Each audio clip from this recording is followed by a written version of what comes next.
Hola, Cali. Bueno, Buenos días. muy buenos días a todos. Hoy ha sido un día medio complicado para conectarme y conectar el telón, todo se complicó, pero acá estamos, ya todo resuelto.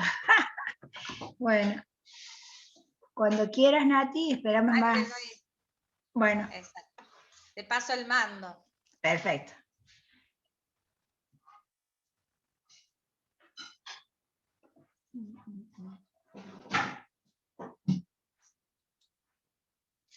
Listo, Cali.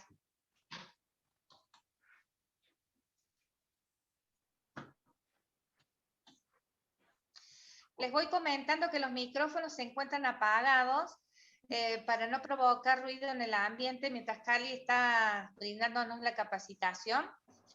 Si les surge alguna consulta, me las pueden ir realizando mediante el chat. Y al finalizar la capacitación vamos a tener la oportunidad de realizárselas a Cali. Inclusive ustedes, si poseen micrófono, charlar con ellos. Bueno, como había planificado, hoy vamos a ver el manejo del agua en la huerta. ¿Se ve bien la pantalla, Nati? ¿Se ve bien la...? Sí. Bien. Para empezar a hablar del manejo del agua, vamos a hacer una serie de reflexiones y comentarios sobre las plantas y el agua. O sea, qué significa el agua para las plantas. Y resulta ser que como con todos los seres vivos, el agua es el principal componente nuestro, inclusive, ¿no? Pero en el caso de las plantas es como más importante, digamos, porque según la especie de que se trate, entre el 75 y hasta el 90% del tejido de la planta es agua. Así que imagínense la importancia que tiene que la planta pueda tener un buen acceso al agua. Esta agua es indispensable para realizar prácticamente todos los procesos vitales de la planta. Para realizar la fotosíntesis, que es este proceso por el cual la planta toma la luz del sol y la convierte a esa energía lumínica, digamos, la convierte en energía química, que es la que va a formar el tejido, va a formar la masa, ¿no es cierto?, las células vegetales. También esa agua es fundamental para transportar, dentro de esa solución que va por la planta, para transportar nutrientes y hormonas. El agua también regula la turgencia, o sea que esto que la planta esté durita, paradita, regula la temperatura también de la planta a través de la transpiración, interviene en el crecimiento de las células, en el crecimiento de los órganos y muchísimos procesos más. Acá tenemos un esquema a la izquierda arriba, donde vemos cómo es el movimiento, digamos, del agua dentro de las plantas y qué es lo que qué funciones va teniendo. El agua, la planta absorbe el agua por sus raíces, ¿no es cierto? Ya lo vamos a ver más en detalles, específicamente por unos pelitos que son milimétricos que están en las raíces, y esa agua en realidad no la absorbe pura, ¿no? No es que absorba agua, sino que absorbe una solución que es el agua del suelo con las sales minerales, con los nutrientes que tiene el suelo. El agua la absorbe y ese movimiento de absorción del agua lo hace porque hay como una bomba que la succiona y es lo que se produce por la transpiración de la planta.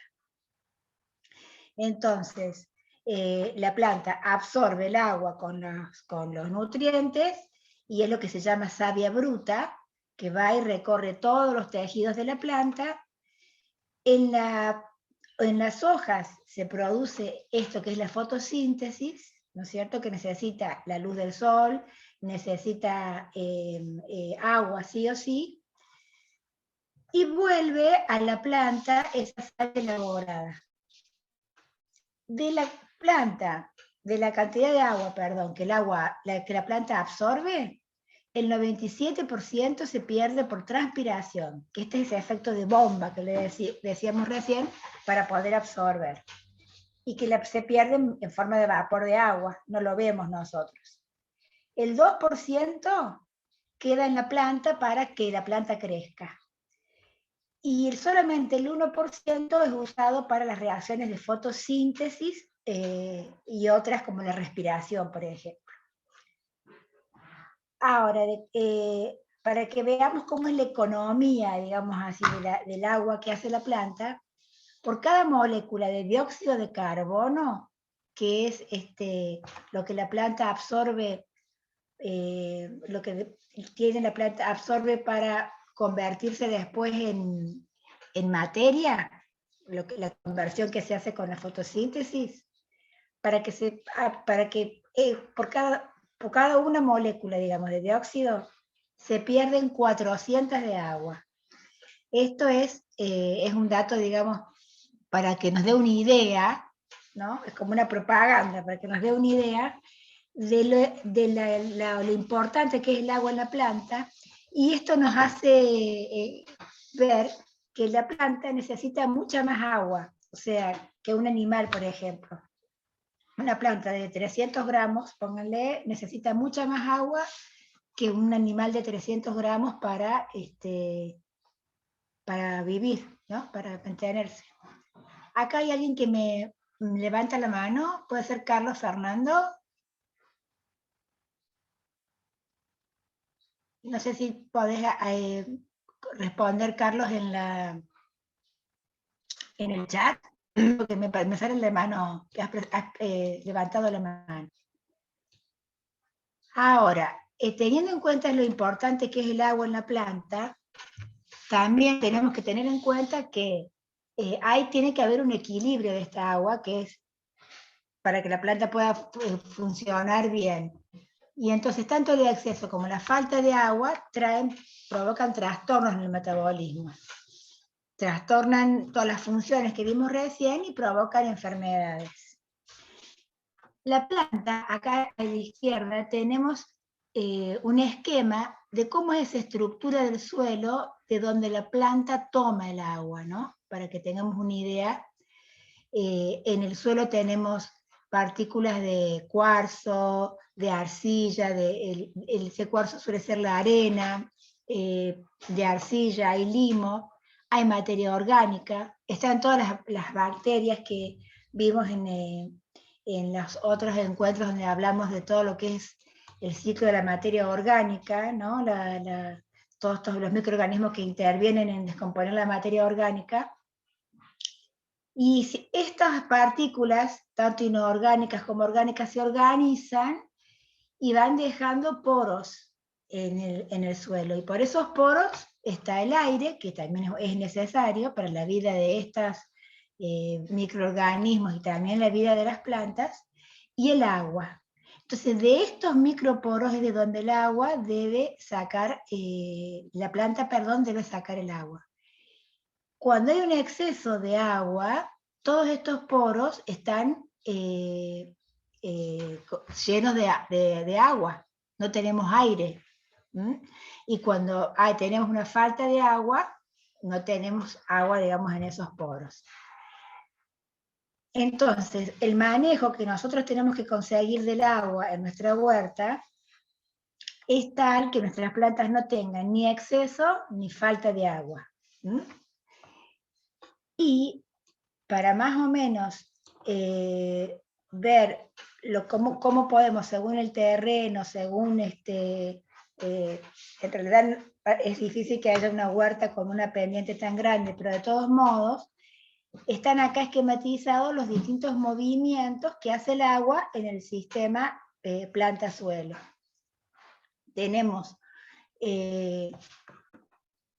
movimientos de precipitación, o sea, de ingreso, digamos, de infiltración del agua al suelo, que puede ser por precipitación, por la lluvia o por riego. Esa agua que cae, si no infiltra adecuadamente, puede perderse, ¿no? Puede haber un escurrimiento de esa agua, que va a ser mayor o menor según la pendiente y según el grado de infiltración que tenga. Hay el agua que se infiltra, una parte queda, digamos, almacenada en esta área de influencia de las raíces. Pero hay otra parte del agua que se puede perder por percolación, y es cuando estos poros, cuando no tenemos una estructura que retenga el agua, ¿no? Porque esta estructura del suelo tiene que ser tal que los poros hagan que el agua se retenga. No tienen que ser ni tan pequeños que produzcan este otro movimiento, que es que se pierde el agua por capilaridad, el agua que está en el suelo sube por diferencia de presión y se pierde por evaporación. Y si a esa evaporación le sumamos la transpiración que veíamos antes de las plantas, que es realmente el 90%, veíamos que el 97% del agua que ella toma la pierde por transpiración, se da este fenómeno que es la evapotranspiración y que es el gran movimiento negativo que tenemos del agua en el suelo, la gran pérdida que tenemos. La lixiviación es la pérdida de estos minerales, estos nutrientes que teníamos en el suelo, que se pierden cuando el agua percola. Entonces, este exceso de agua, si es prolongado, puede producir, como veíamos recién, una lixiviación, o sea, arrastra hacia abajo, hacia capas más profundas, los minerales, las sales. Entonces el suelo queda con mayor acidez y daña en forma directa a las plantas. Este dibujito nos muestra cómo acá tenemos una estructura de un suelo con estos circulitos de colores, son los distintos minerales, como cuando hay un exceso de agua, el agua percola y se lixivian y se pierden estos minerales. Entonces se puede eliminar o reducir estos nutrientes del suelo, con los que nuestras plantas crecerán pobres de hojas, sin vitalidad, e inclusive, en casos extremos, pueden hasta morir. Como veíamos antes, este exceso de agua no deja espacio para el oxígeno, para el aire. Las raíces necesitan este aire para respirar y también lo necesitan, como veíamos, los microorganismos. También se favorece el desarrollo de hongos, y para poder ver este problema, porque es muy fácil darse cuenta que hay un exceso de agua si es un caso como el que está acá en esta imagen, que está, digamos, prácticamente inundado. Pero a veces hay un exceso de agua para la planta, como puede suceder a veces en algunas macetas, que tenemos una planta y que está teniendo un exceso de agua, no vemos un encharcamiento, pero sí se puede observar una dificultad de crecer de la planta, se pueden empezar a amarillar las hojas, o sea, a veces síntomas que uno cree que es porque le falta agua y es porque le sobra, ¿no? Entonces, acá tenemos un esquema donde podemos ver, resumir lo que hemos venido hablando, de cómo es el balance del agua en la planta y de cuál es el agua que nosotros debemos conservar, debemos promover con las técnicas, con las acciones que hagamos en nuestra huerta, que quede a disposición del agua. Entonces, en este balance vemos que hay un agua que entra, puede ser por lluvia o por riego. Esta agua entra, se almacena parte de ella en el área donde las raíces tienen influencia. Para que esta agua se almacene ahí, estos poros tienen que ser de tamaño mediano. Si hay presencia de poros grandes que no retengan el agua, se pierden. Este es un movimiento negativo del agua, ¿no es cierto? Una pérdida del agua. También hay parte del agua que se evapora del suelo, como vimos antes, por un movimiento que se llama de capilaridad porque es capelo, de pelo, de cabello, que es bien finita, y por la diferencia de presión que hay entre la atmósfera y el suelo, lo succiona, y eso sucede cuando hay poros muy pequeños en esa forma que se arregló el suelo, que se ordenaron las partículas del suelo. Y después está esta gran pérdida que es la transpiración de la planta, ¿no? Entonces, este balance va a ser del agua que entra, que este azul más oscuro, hay un agua que se pierde y una cantidad de agua que se almacena en la zona de influencia de las raíces. Esta es el agua que nosotros tenemos que conseguir que quede en la cantidad adecuada, ¿no? Ni el exceso ni la falta. Acá vemos como en detalle, como si estuviéramos viendo en un microscopio, cómo es la absorción del agua y los nutrientes. La raíz, ¿no? Estas son células de las raíces.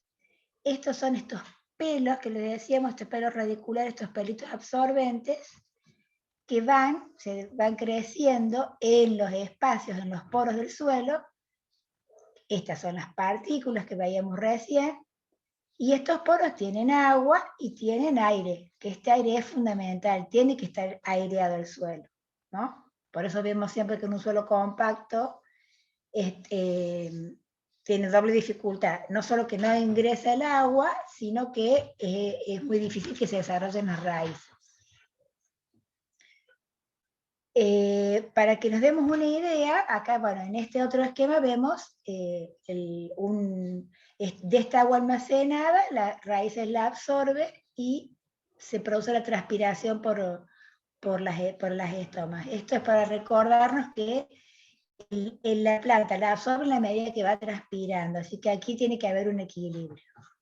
Para que nos hagamos una idea del tamaño de este pelo, ¿no? De este pelito que es tan fundamental porque es quien toma el agua del suelo. Acá hay una fotografía que está tomada con esos microscopios electrónicos, donde esto es una raíz y estos son los pelos, estos dos transparentes, digamos. Y acá nos dice que nos pone para comparar el tamaño del pelo, que puede ser más o menos de 100 micrones. Y estos micrones es una medida que es, imagínense que 1 milímetro son 1000 micrones. Es imposible nosotros que veamos esos pelitos.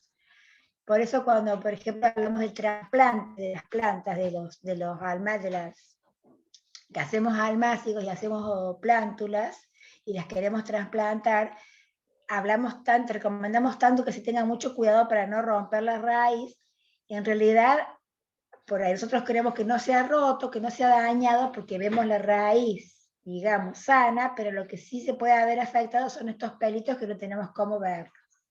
Y acá hay una foto de un cabello humano, para compararlo, que mide 50 micrones de diámetro.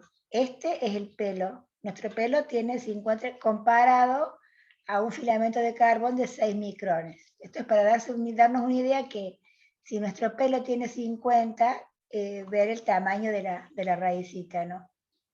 Y aquí a la izquierda, está graficado cómo es la arquitectura, vendría a ser cómo es el desarrollo de la raíz de una remolacha y de una cebolla, en este caso, para mostrar cómo son tan diferentes, tanto en la profundidad a la que llegan, como al área en donde se desarrollan y de donde van a tomar el agua, ¿no? Esto lo veíamos como una cosa muy importante cuando hablábamos en otros encuentros de de poder asociar, cuando hablamos de asociar cultivos, para que no compitan por tomar el agua del mismo suelo, además de todas las ventajas que tenía esto, ¿no? Pero siguiendo con el tema que nos convoca hoy, que es el manejo del agua, acá hay un esquemita ilustrativo que es bastante claro, nos muestra, digamos, cómo es, esto sería el trabajo que tiene que hacer la planta, ¿no?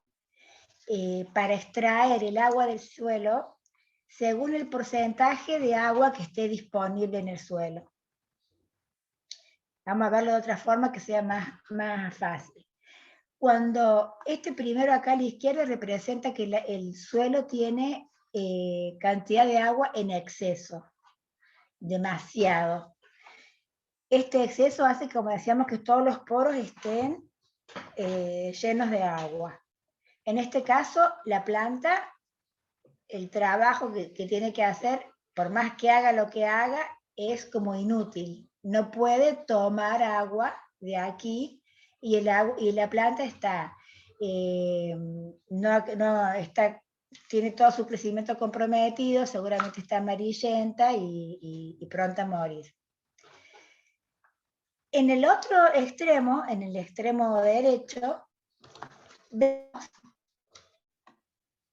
un suelo que le falta agua, que es en un estado crítico, donde tiene aproximadamente un 5% de agua, tampoco hay nada que hacer, digamos. No puede el agua tomar, la planta, por más que haya hecho todas las estrategias que haya podido, como que su raíz se desarrolle hasta capas mucho más profundas, pero no tiene cómo tomar ese 5% de agua.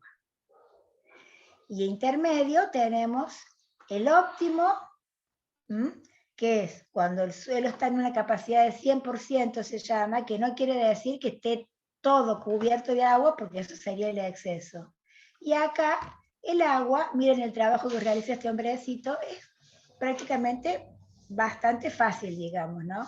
Bastante cómodo, como la planta toma el agua. Cuando esta situación óptima pasa a un 50% de la capacidad que debería tener el suelo de agua, ya le hace un esfuerzo. Pero todavía la planta, si la vemos, no se ha desmejorado significativamente. Cuando pasa ya a un estado de seco, de un suelo seco, el agua puede todavía absorber, la planta, perdón, puede todavía absorber agua, pero con un gran esfuerzo. Miren, ya prácticamente no llega. Esto es como para dar una idea con este esquema de ese trabajo que tiene que hacer la planta para tomar el agua, que va en detrimento de todas sus otras funciones, ¿no? También sabemos que esto que venimos hablando es, a modo general, las necesidades de las plantas para hacer sus procesos y esto de poder tomar el agua con facilidad. Pero sabemos que en realidad cada planta, por su contextura, por la raíz que tiene, por las flores y los frutos que va a formar, en el caso nuestro, que hay muchas plantas, por ejemplo las que consumimos las hojas, les cortamos el ciclo, entonces cada planta necesita una cantidad diferente de agua, ¿no? O sea, no todas las plantas necesitan la misma cantidad. Entonces, para aprovechar mejor el agua que tenemos en nuestra huerta, una manera de aprovecharla mejor es asociar los cultivos en los grupos según la necesidad de agua. Entonces, por ejemplo, y de esta época del año, sabemos que el ajo, la cebolla, por ejemplo, necesitan poco riego. El garbanzo también se hace en esta época, en otoño e invierno, necesitan poco riego. Poco riego también necesitan las aromáticas, como el romero, el tomillo, el orégano. Ya la menta, mientras más agua tenga, mejor.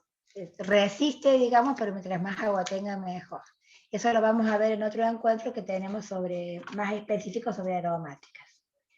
Las que necesitan un riego medio, entre ellas estaría la arveja, tomate, pepino, todas estas son ya las vamos a sembrar en primavera-verano.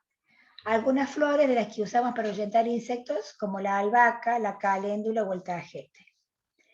Y ya riego abundante necesitan la acelga, el apio, el puerro, que todas estas usamos las hojas, digamos, y el calabacín.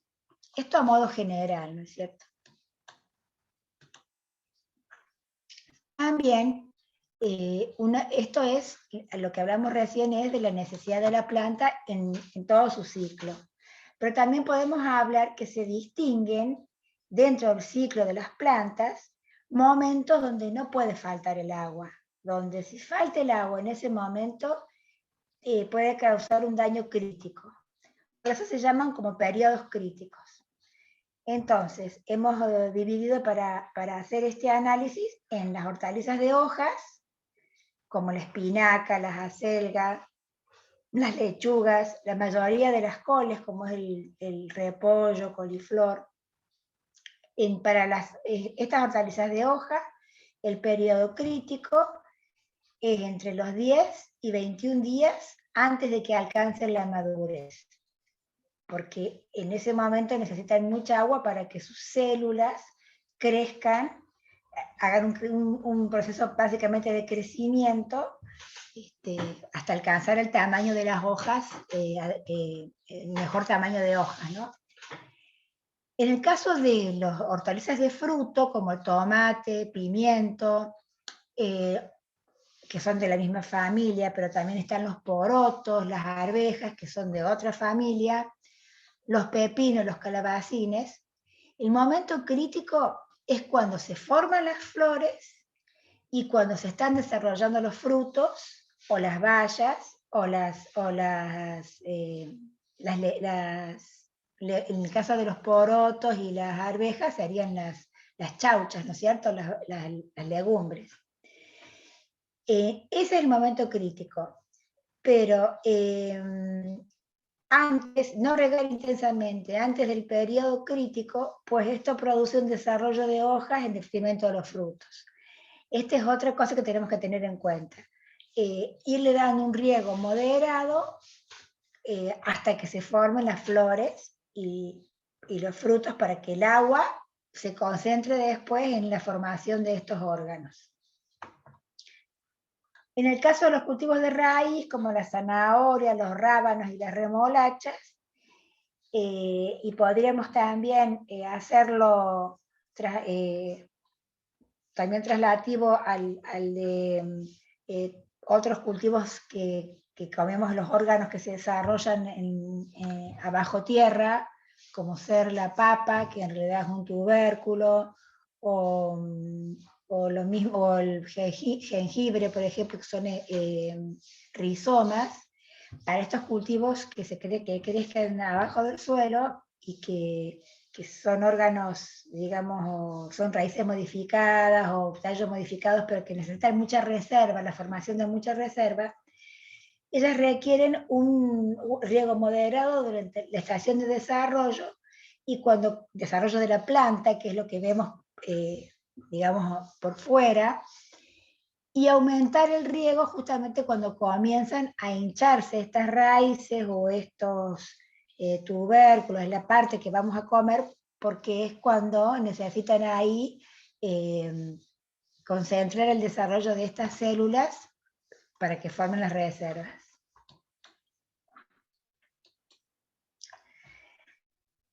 Con todo esto que hemos venido viendo en general, pasamos a ver que el riego, que es lo que como nosotros podemos intervenir en toda esta dinámica que venimos viendo de la planta, el agua, cómo la toma, cuánto necesita, cómo, nosotros intervenimos regándola, ¿no? Entonces el riego es esa aplicación artificial que hacemos de agua al terreno para que las plantas puedan satisfacer lo que necesitan de humedad.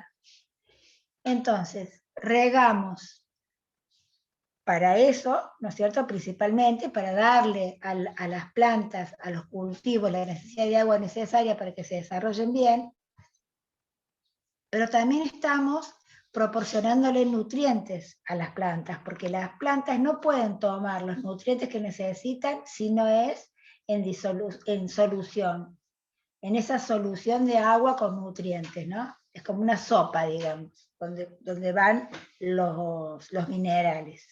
Entonces el agua hace que se disuelvan estos nutrientes y la planta los pueda asimilar. Con el riego también podemos asegurar cosechas cuando hay sequías de corta duración. Esto es en el caso que no contemos con agua permanentemente y que hay algunas huertas que dependen, se van organizando según las épocas de riego. El agua también nos ayuda, el agua de riego, ¿no es cierto? Podemos nosotros irlo aplicando cuando necesitamos refrigerar el suelo en épocas de excesivo calor, por ejemplo. El riego lo hacemos para disolver sales que estén contenidas en el suelo, cuando tenemos suelos muy salinos, y esto ya lo vamos a ver en un ratito, específicamente este objetivo lo logramos con el riego por goteo. Hay suelos que son muy salinos, tienen muchas sales, y con el agua de riego ayudamos a disolverlas. Siempre que, como dice en el punto 6, haya un drenaje adecuado, ¿no? Este otro movimiento que vemos al principio de percolación, que el agua lleve para capas más profundas estas sales que nos están, haciendo un efecto negativo en el área de las raíces. Cuando el suelo tiene sales de más, tampoco la planta puede absorber favorablemente todos los nutrientes que necesita. Entonces, a modo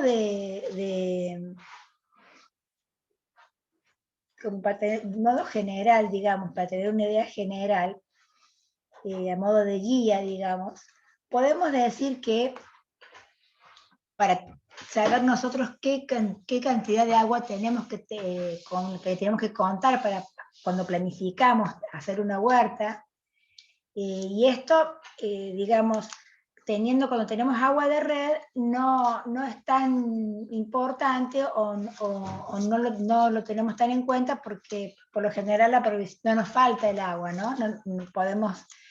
Contamos con agua todo el tiempo.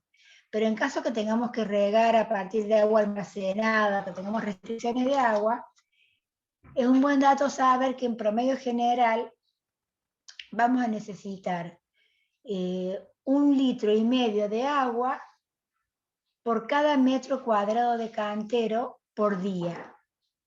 Acá está el dato, digamos, está ejemplificado con unas imágenes. Entonces, 1,5 litros de riego por metro cuadrado del cantero. Este promedio puede llegar a 3 litros por metro cuadrado por día en verano, y en invierno en vez de 1,5 litros será 1 litro o hasta a veces menos, si hay inviernos más húmedos, ¿no es cierto? Pero esto es una medida general para poder calcular necesidades de agua, ¿no? A la vez, esta medida general que damos va a depender, esto si regamos todos los días, o esta reposición del agua va a depender según el tipo de suelo. Si tenemos suelos más arenosos, van a necesitar a lo mejor que reguemos más veces, porque va a haber más pérdida de agua. Si es un suelo que tiene una buena cantidad de materia orgánica, va a retener más el agua. Va a depender también si el suelo está cubierto o no.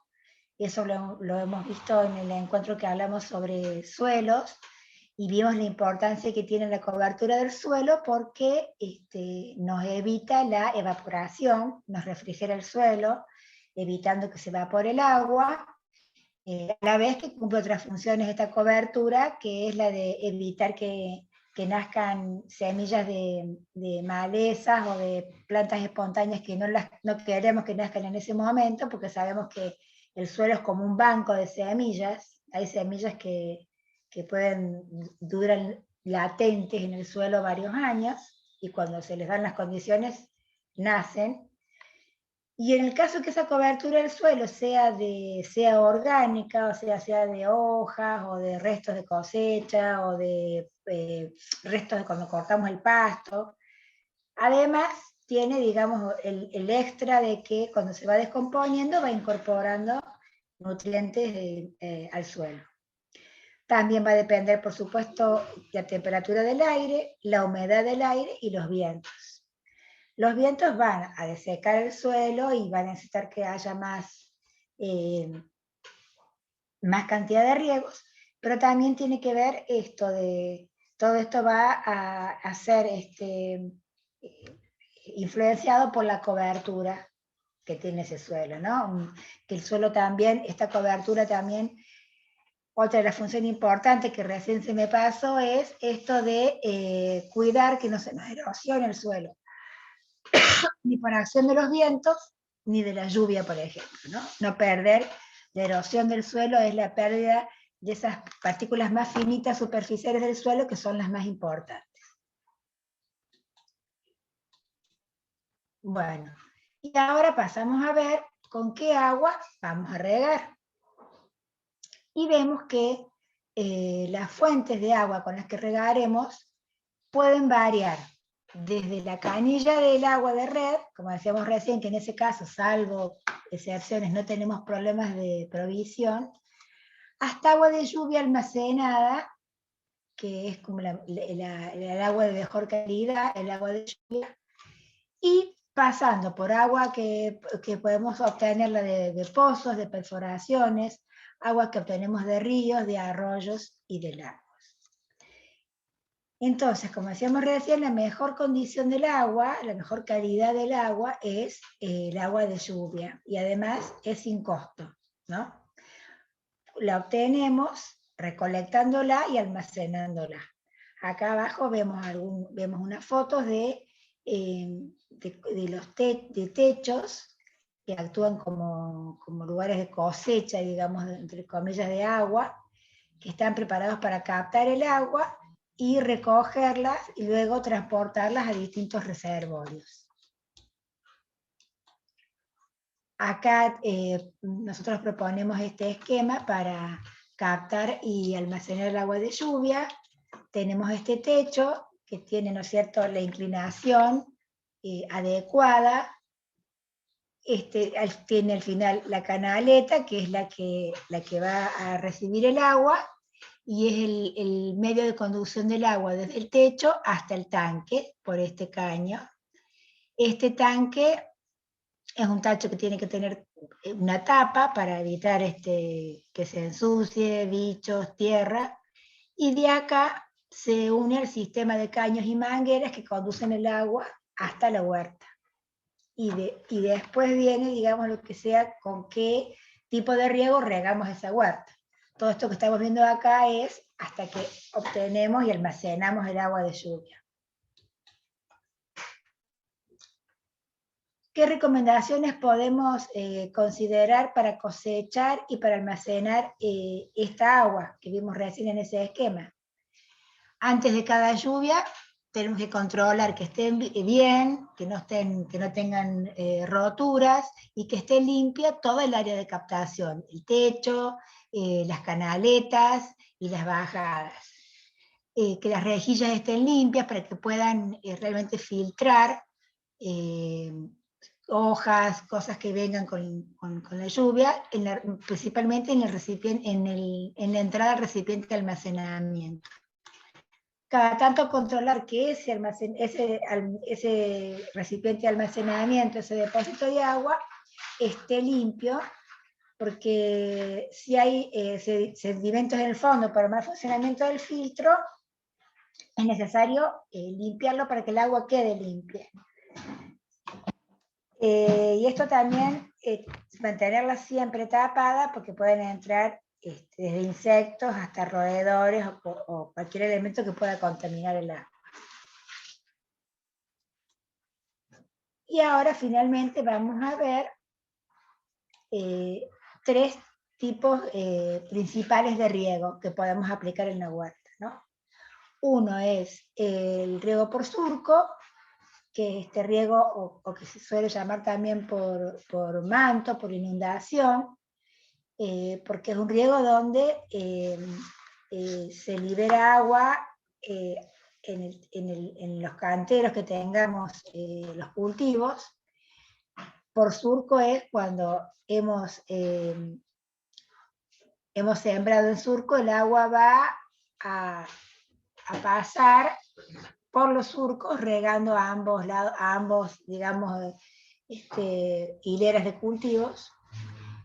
Después está el riego por aspersión, que hay distintas formas, distintos tipos de aspersores, que es un agua que no va directamente a las raíces, como en el caso del por surco, sino que va por la parte superficial de la planta. Y por último, el riego por goteo, que es un riego que se aplica en el suelo y se va graduando la cantidad de agua que va a caer justamente cae por gotas, ¿no? Este suelo va a depender, y acá vemos, en este esquemita está cómo es la mancha de agua que se forma en el suelo según cómo sea la textura de ese suelo. En un suelo arcilloso el agua se va a ir expandiendo y va a quedar muy en la superficie, porque en este caso son los poros que suelen formar los suelos arcillosos, son los más pequeños, ¿no? El suelo limoso va a tener un comportamiento ya con poros más medianos, va a poder profundizar un poco más, y el arenoso se va para abajo, digamos. Acá imagínense que siempre, digamos, en forma general podemos decir que todo lo que nosotros vemos para arriba de una planta, el mismo desarrollo de esta planta en tronco y ramas y hojas, lo tiene para abajo en raíces. Entonces, por eso hablamos que lo ideal de la textura de los suelos es un suelo franco, que es un suelo que tiene como una mezcla más equilibrada de estas partículas, y quizás en un suelo franco esta mancha sería de esta forma, estaría como correspondiéndose con el crecimiento, el desarrollo de las raíces de esta planta, ¿no? Tener en cuenta que podemos utilizar más de un tipo de riego en la misma huerta, según las zonas, según los cultivos, y según las posibilidades que tengamos para poder aprovechar mejor el agua. En el caso del riego por surco, acá tenemos dos esquemas, uno que es en un sistema más grande, ¿no? Esto ya más que una huerta familiar, podría ser una huerta comunitaria, una huerta institucional, donde la superficie es realmente grande, y vemos cómo el riego acá está siendo realizado por los surcos, ¿no? En una huerta familiar, probablemente podamos organizar el riego para que el agua ingrese por un canal, digamos, principal, y podamos ir abriendo las distintas como compuertas, digamos, para que se rieguen los canteros, recuperar el agua y pasar quizás a otro cantero, ¿no? ¿Cuál es el inconveniente de este riego? Que se necesita mucha agua, porque es un riego muy ineficiente, porque imagínense todo el agua que tiene que pasar desde esta punta hasta esta otra para que se riegue esta, y mientras tanto toda esta a lo mejor ha recibido más agua de la que necesitaría, ¿no? Y mucha de esta agua también se pierde por evaporación.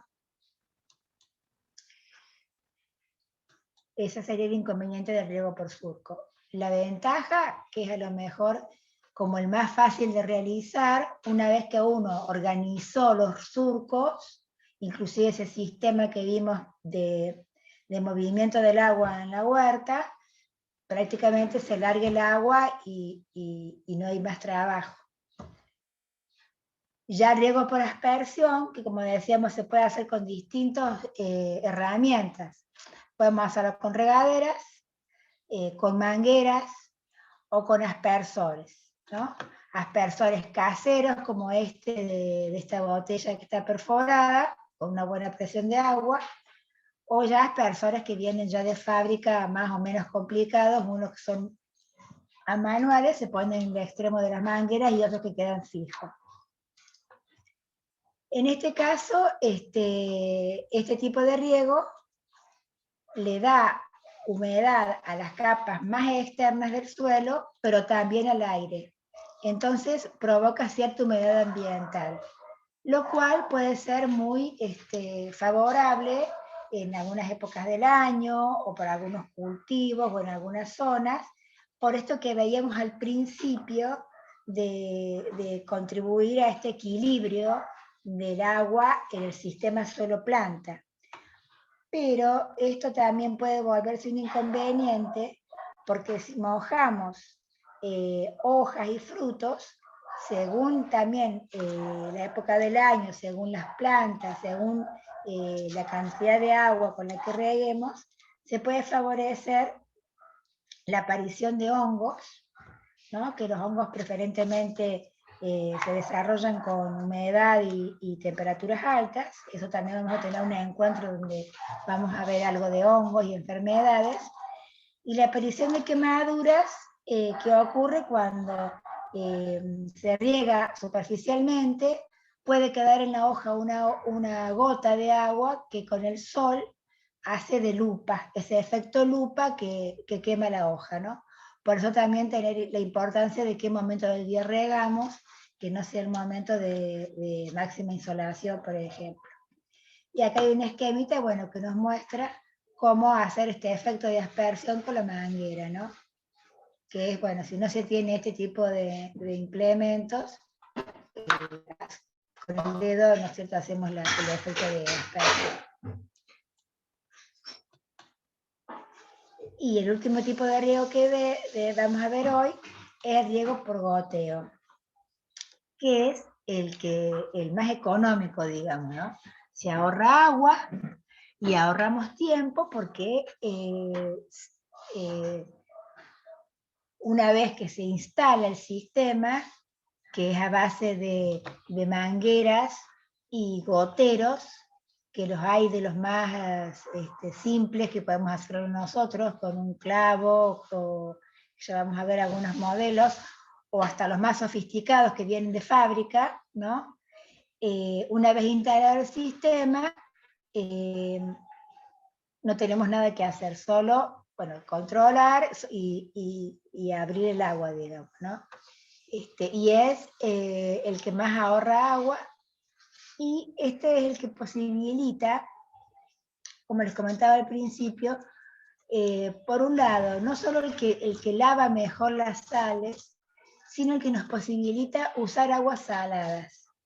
Cosas que con los otros riegos, con el riego por surco, o sea, con este riego por inundación, y con el riego por aspersión, no podemos usar, y ahí ya estamos hablando de la calidad del agua de riego, ¿no? Aguas saladas, porque nos van a salinizar el suelo. Los riegos que hacemos nos van a ir acumulando el suelo con estas sales, que van en realidad a comprometer todo el movimiento del agua y de los nutrientes en el suelo. En cambio, con este riego por goteo, como regamos varias veces al día, y con poca agua, las sales están más disueltas, se va lavando de forma continua el área húmeda que se forma alrededor del goteo, y entonces las sales no se acumulan en esta área de influencia de las raíces, ¿no? Acá hay varios, acá los cultivos están desarrollados, como en este caso, y acá en esta imagen vemos cómo a cada plantín de lechuga le va a corresponder un gotero, ¿no? El agua cae localmente en un lugar determinado. este es un esquema general para plantear un sistema de riego por goteo muy simple, casero, para la familia, donde, bueno, en este ejemplo hay un tacho de 200 litros, puede ser de más o de menos según lo que tengamos, que está elevado, ¿no es cierto?, para justamente producir este movimiento de agua por energía potencial por altura, hace que el movimiento del agua se puede hacer con canillas, que sería la válvula, mangueras flexibles, poniendo tornillos de madera o tornillos de plástico como goteros. Entonces, las partes fundamentales son esto que es el almacenamiento del agua, la válvula que para abrir o cerrar la suministro de agua, esta tubería principal, que es por donde van a ir después conectadas las líneas para regar, y en estas líneas van los goteros, ¿no? Esto es para distribuir, si ven acá cada línea tiene también su válvula, lo que va a hacer que podamos regar o varios surcos, varias líneas de riego a la vez, o una, o en fin, ir regulando eso según las necesidades que tengamos. Y también hay otra forma de hacer este riego por goteo, y que es ya con botellas plásticas, adaptándolas de distintas formas, donde a cada planta, digamos, le correspondería, o a cada sector del cantero, como vemos en este caso, le correspondería una botella, ¿no? Se pueden clavar en el suelo o mantener elevadas con distintos sistemitas, digamos, de tenerlas elevadas. Otras están así puestas inclinadas. Esto es bien casero, digamos, y para hacer, a la vez que se reciclan los materiales, para hacer este mismo riego por goteo.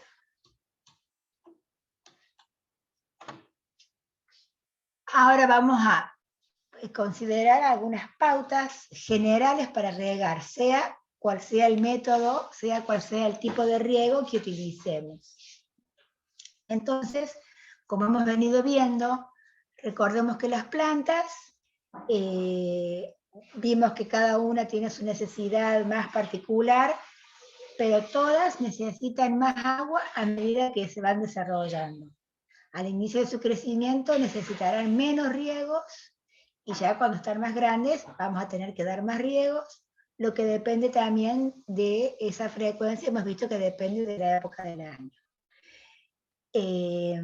Y como dice a continuación, a medida que va avanzando el año natural, vamos recibiendo más horas de insolación. Ahora estamos, digamos, como en retroceso de eso, y más horas y más intensas. Entonces, en el verano vamos a tener que regar más frecuentemente que en invierno. El clima de la zona también influye en la frecuencia. No solo si llueve, pero también si tenemos más días nublados, o si tenemos temperaturas más bajas, habrá que disminuir la frecuencia del suelo. Y después hay algunas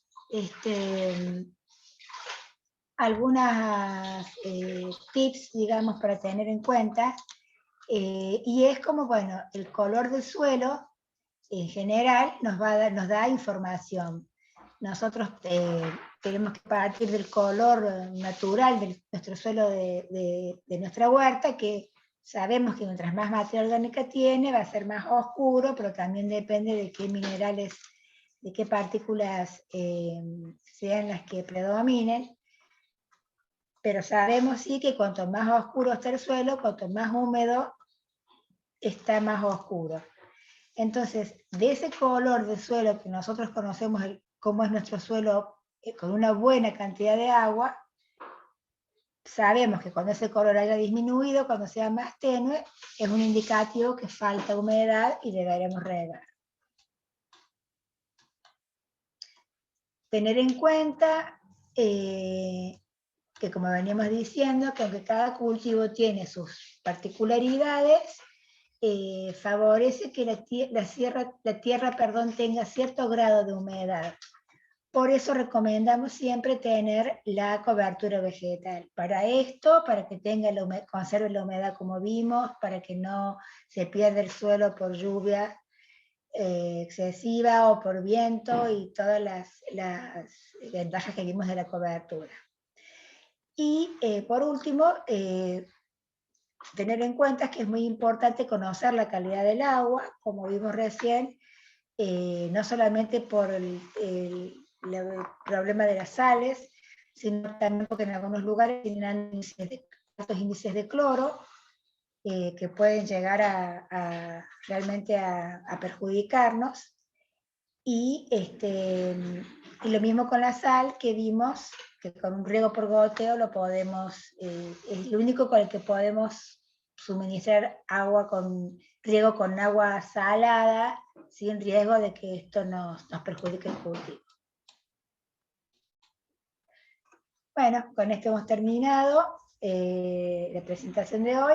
Espero que les haya aportado algunas ideas para el riego en su huerta, y estamos a disposición para todas las dudas. Muchas gracias.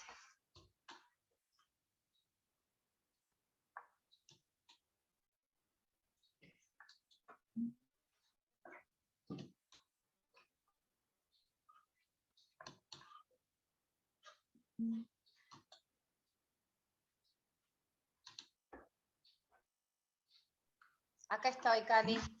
Bien. Muchísimas gracias. Ahí estaba viendo algunas consultas que tenemos. Bien. Sobre el riego en aspersión. Dicen, ¿en qué época se recomienda el riego por aspersión? Nos pregunta Susana Cabrera.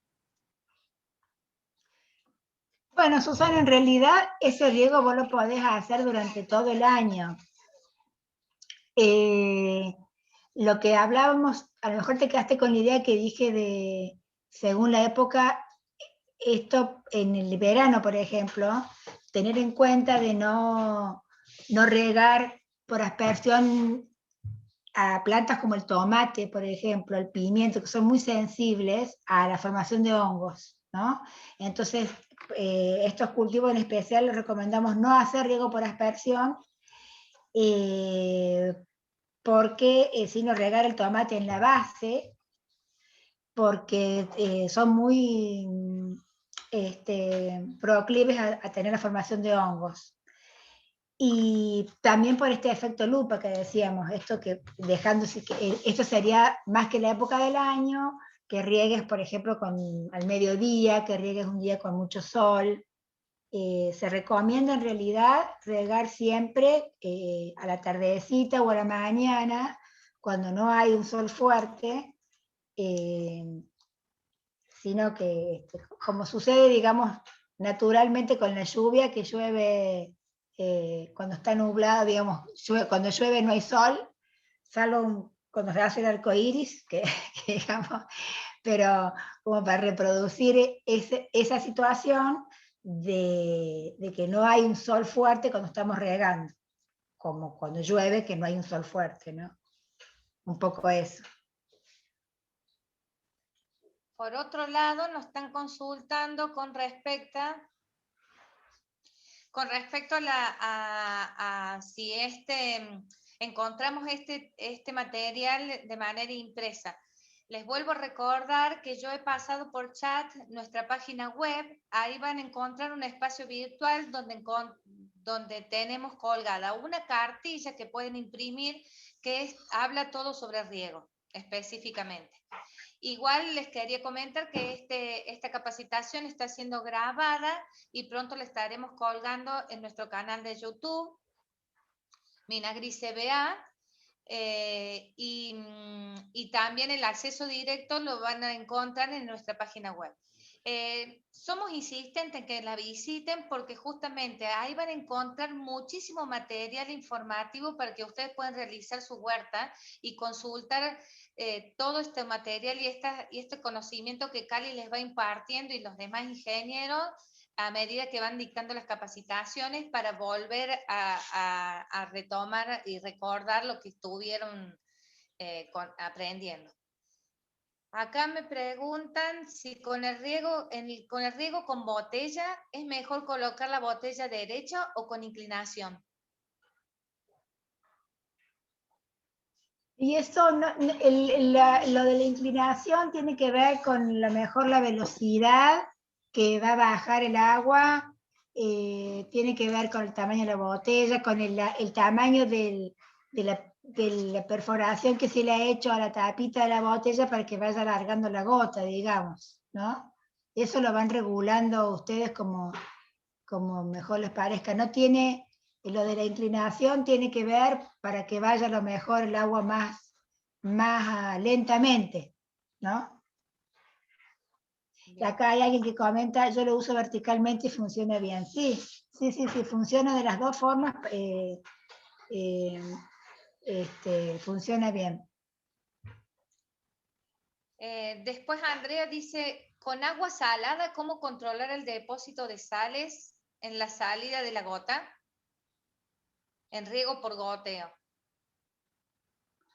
Bueno, este principio que yo les contaba, que el riego por goteo vale podemos regar con agua salada, es porque se van haciendo muchos riegos, la gotita va cayendo como permanentemente, entonces no permite que se acumule la sal ahí en realidad, ¿no?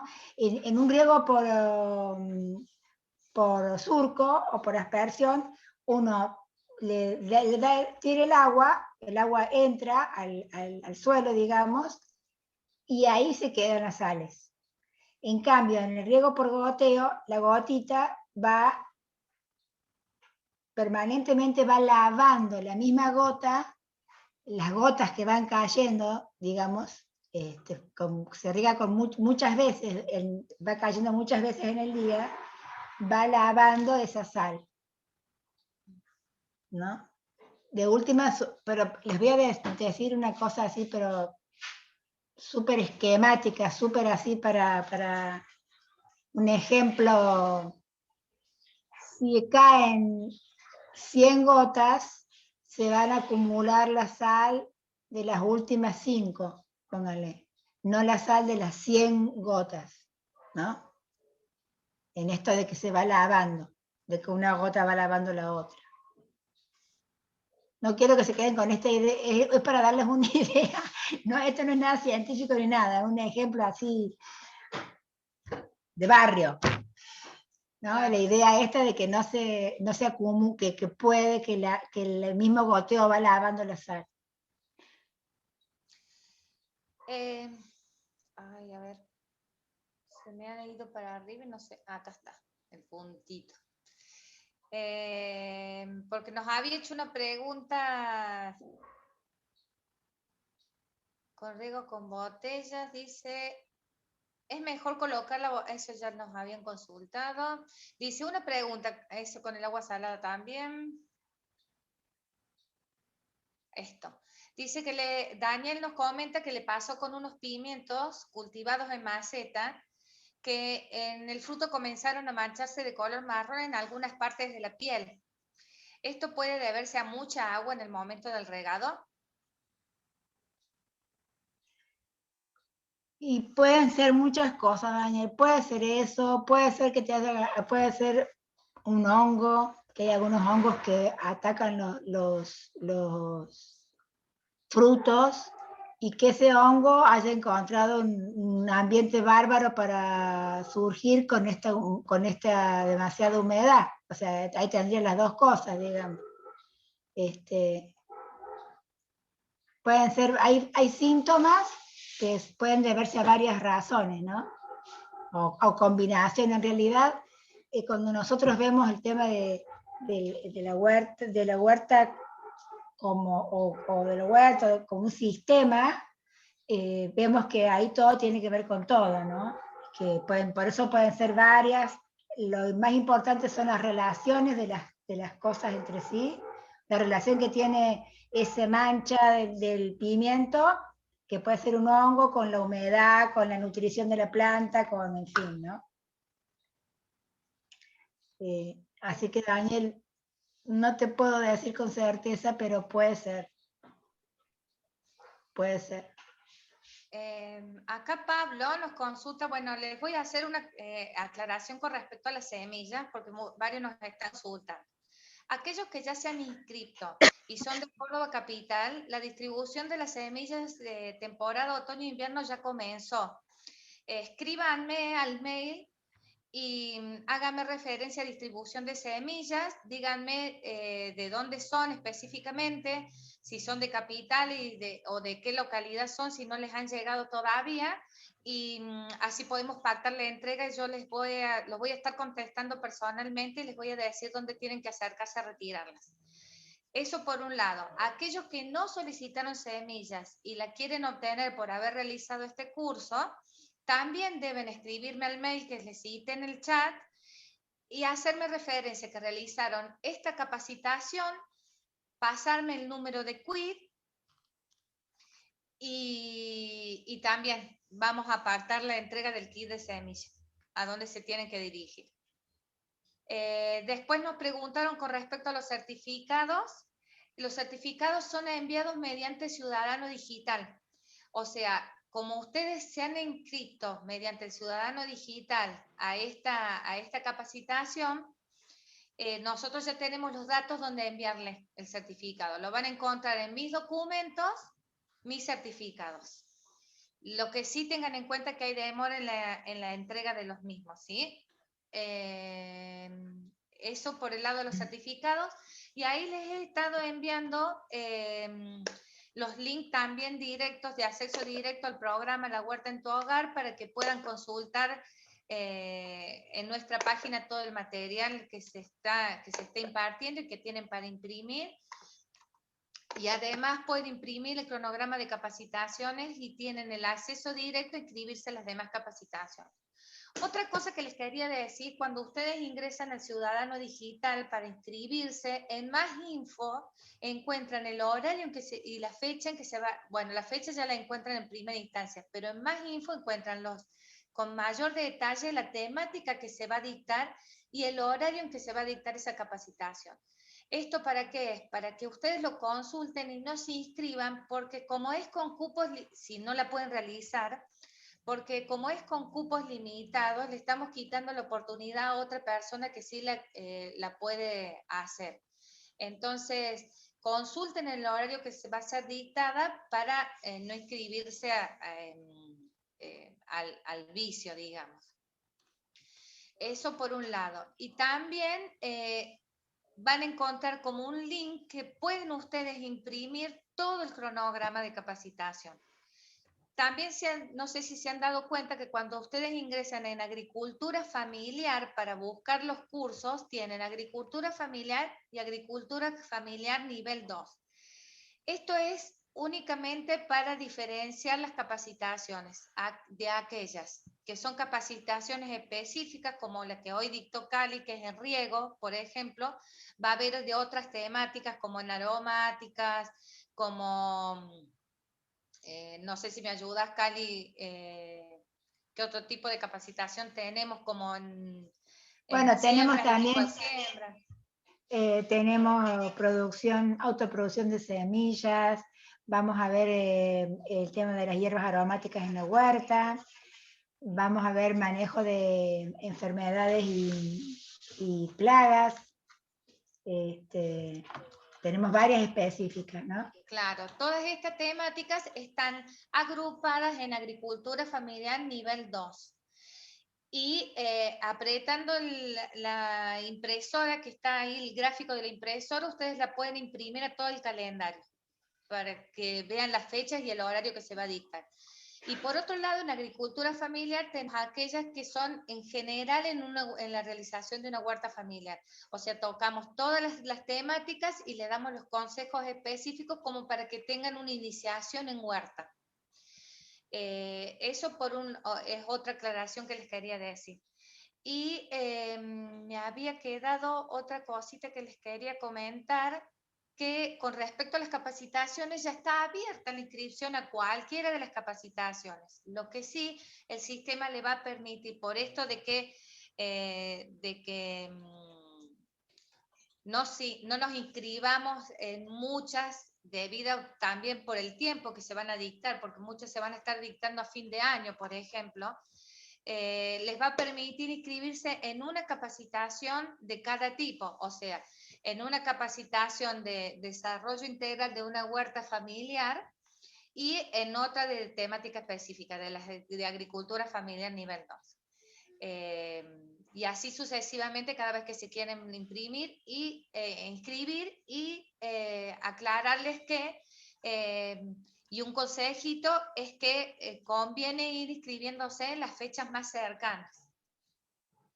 No sé si han podido ver los flyers que les envié, los gráficos que envié por chat también. Esos son los flyers de las próximas capacitaciones de junio. Del 1 de junio y el 9 de junio. Bueno, no sé si tienen alguna otra consulta respecto de la capacitación.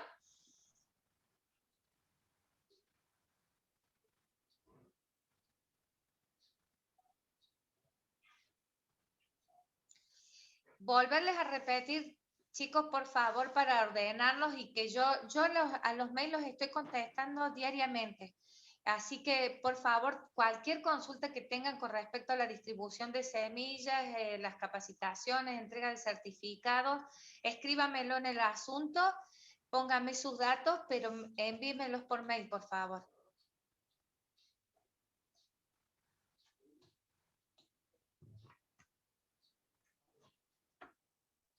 Las semillas ya han sido distribuidas a toda la provincia para la entrega. El cronograma de de distribución de semillas ya comenzó. Así que aquel que no les llegó aún todavía, escríbanme al mail. Bueno, si no tienen más consultas con respecto a acá mira, consulta, hoja amarilla, si es una planta de estación, ¿es porque tiene exceso de agua? Puede ser, pero puede ser también falta de nitrógeno, por ejemplo. O puede ser exceso de agua también.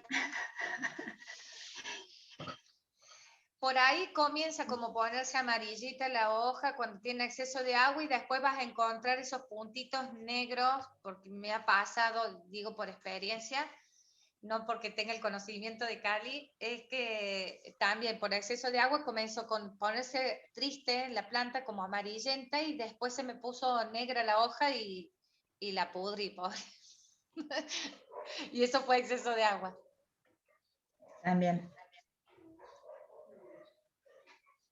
Bueno, no queda más que agradecerles la participación, esperamos encontrarnos en el próximo encuentro. Recuerden que tienen tiempo de inscribirse hasta el día anterior. El próximo es el 1 de junio, así que estén atentos. Y bueno, nos estamos viendo. Muchas gracias por participar. Le dejo que se despida Cali y por mi parte, muchas gracias y nos estamos viendo. Bueno, muchas gracias a todos y los esperamos la próxima semana y mañana tenemos otra capacitación, ¿no, Nati, con Gastón? No, la semana que viene. La semana que viene. La semana que viene. La semana que viene. Bueno, ya nos encontraríamos esta semana que viene a la siguiente con un encuentro donde hablamos de la huerta en general, porque cada encuentro de por medio hacemos como un refuerzo del manejo de la huerta en general para aquellos que no han tenido esa primera introducción, digamos, ¿no? Como que repetimos la introducción cada 15 días, ¿no? Algo así. Bueno, muchísimas gracias. Nos estamos viendo. Bueno, a todos.